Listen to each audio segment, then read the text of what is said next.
These are two highly rated little handy pressure washers if you're in the market for a pressure washer. This one over here is the Greenworks. This one over here is Craftsman.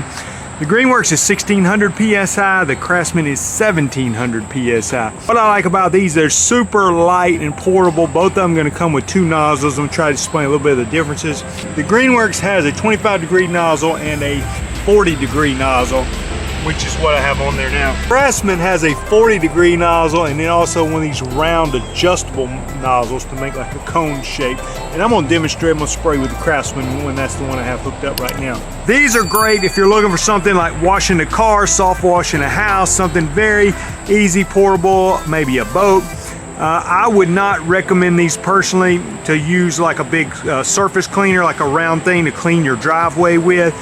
Most of the time those are going to do better if you have a more powerful pressure washer, especially if it's a larger surface cleaner. So these both run off of electricity, have a generous length electrical cord as well as a generous length hose attached to it. Quality guns. Let me give a brief demonstration of the Craftsman one. And both of them do come with what I like to call a spray cannon.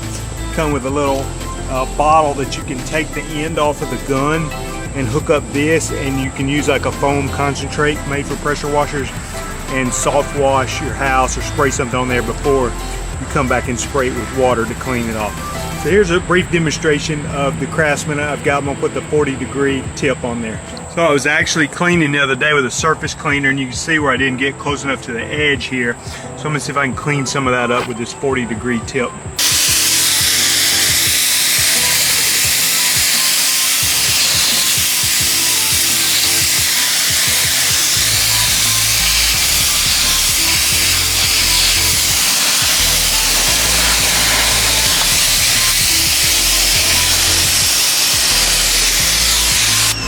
So you can see in that situation where it's taking it right off. Now, if it's a 20 or 30-year-old driveway that's got stuff caked on there, then it may require a little bit more power, but that was just simply water pressure cleaning it off. So I love these things. If you're in the market for a small, handy pressure washer, then these would be two to consider.